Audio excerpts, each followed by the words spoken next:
Would you believe a simple homemade welding tool could repair that broken metal instead of replacing it? Hello everyone.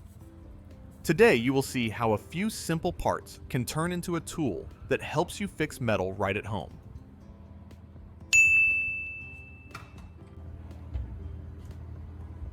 Take an old spark plug and start by cleaning off any dirt so you can see the metal clearly. Cut a length of electrical wire and strip about 1 inch of insulation from one end. Wrap that bare copper tightly around the tip of the spark plug, right where the metal is exposed. Turn it slowly and pull it snug so it sits flat and does not slip. This wrapped wire becomes the main electrode for the welding tool, so it needs to be firm and clean. Next, take the other end of the wire and strip a small section of insulation as well.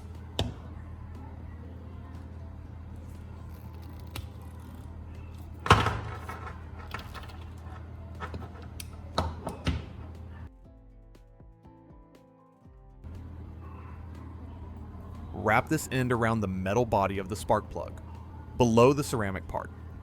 Keep the two wire ends separated so they do not touch each other. Check that both wraps are tight and that nothing moves when you pull lightly. This simple setup gives you a solid electrical path and prepares the spark plug for the next steps. Take an old 2-prong plug and open it carefully to remove the terminal clamp inside. This small metal part is strong and perfect for holding our electrode steady. Before we move on, share your city and state. It helps me make better projects for you.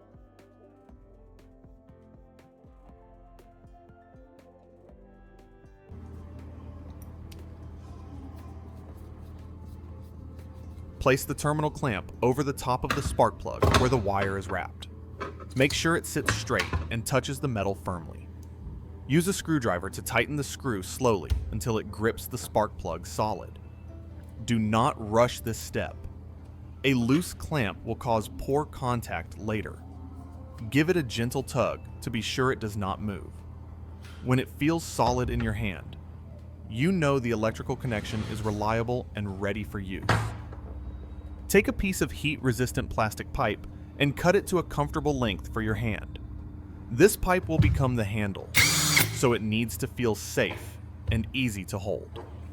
Near one end of the pipe, drill a small hole just wide enough for the metal part of the spark plug to pass through.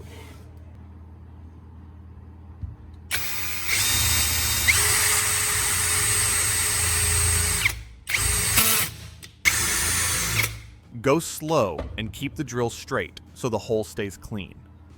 Slide the spark plug into the pipe and check that the metal does not touch your hand area. This insulation step is important because it keeps the tool safe to use later. Take a second piece of wire and strip a short section at one end so the copper is clean and visible.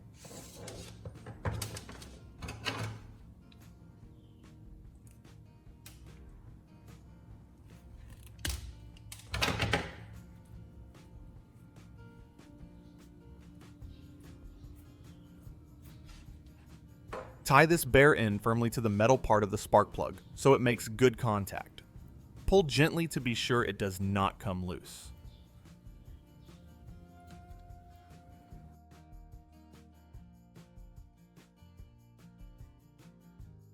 Guide the other end of this wire through the small hole you drilled in the plastic pipe. Let it run down inside the handle so it stays protected and neat.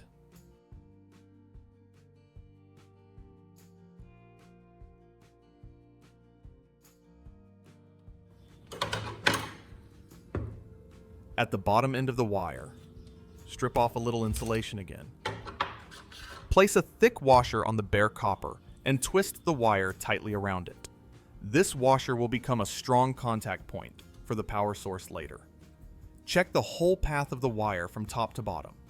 It should feel solid, with no loose parts and no sharp edges touching the insulation. Take another wire and attach an alligator clip to one end. This clip will hold the metal pieces you want to weld, so it needs to be tight and reliable. Crimp or screw the clip firmly onto the wire so it does not slip. On the other end of this wire, strip off a short section of insulation. Place a new washer on the bare copper and twist the wire around it until it is snug. This washer will match the one on the other wire and complete the circuit. Give both ends a light pull to check they are secure. When these connections are solid, the opposite pole of your welding tool is ready.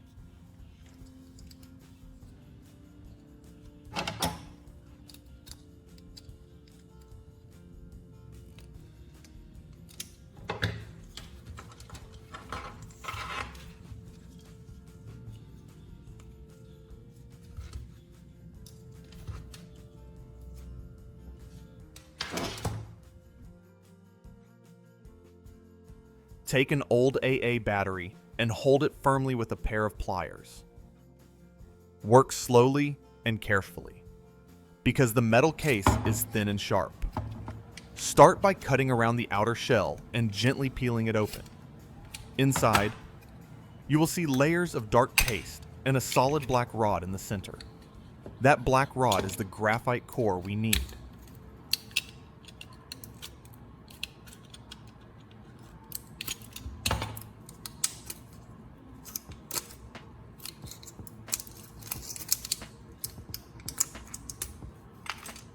Use a small screwdriver or a flat tool to scrape away the soft material around it. Do this over a cup so the waste does not make a mess on your table. Keep going until the graphite rod comes free in one piece. Check that it is straight and not cracked. If it looks rough on the ends, that is fine for now. Set the graphite rod aside in a safe place. This small piece will become the heart of your welding tool. With a little care here, the next steps will be much easier and safer. Take the small metal pieces you just cut and place them into a clear glass cup.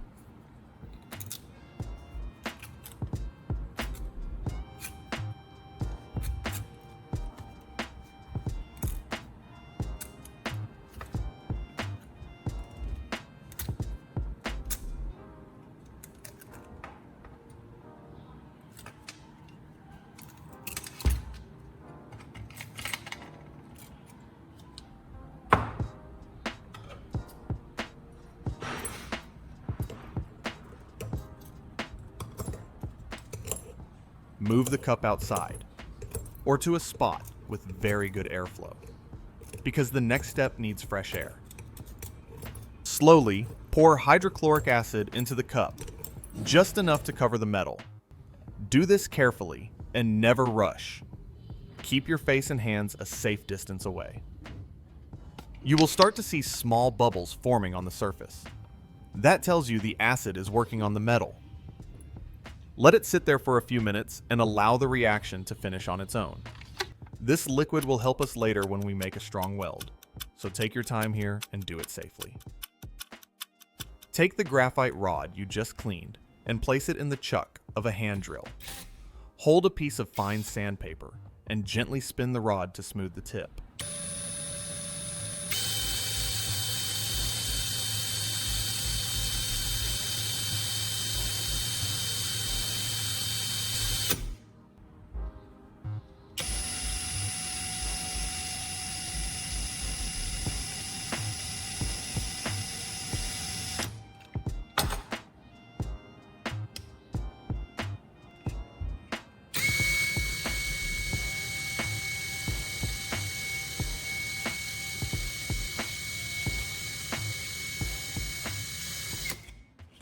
You only need to make the end clean and slightly pointed, not too sharp. This helps the spark stay steady and easy to control. After that, slide the graphite rod into the terminal clamp on the spark plug. Push it in until it feels firm and straight. Tighten the screw slowly so it holds tight without cracking the rod. Now it is time to power up your homemade welding tool.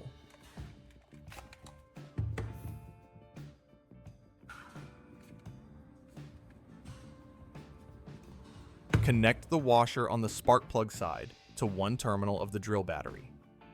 clip the alligator clamp wire to the other terminal. Make sure both connections are tight and do not touch each other. Hold the tool steady. Then gently bring the graphite tip close to the clamp. You should see a small spark jump across. That spark tells you the tool is working and ready to weld. Place the two knife blades so they slightly overlap, right where you want them to join. Hold them steady with pliers so your fingers stay safe. Bring the graphite tip down to the joint and touch it for just a moment. You will see a small, bright spark and the metal begin to bond. Lift the tip. Let it cool for a few seconds. Then, test the joint gently. If it holds firm, you have made a clean and solid weld. Take the two wire ends you want to join and strip a short section of insulation from each side. Twist the bare copper together so they sit tight and do not move. Hold the joint with pliers and bring the graphite tip right to the twisted wires. Touch it briefly and let the heat flow through the copper.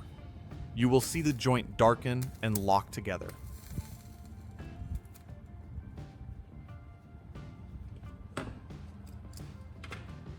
Let it cool for a moment, then pull lightly on both sides to check that the wires are firmly joined.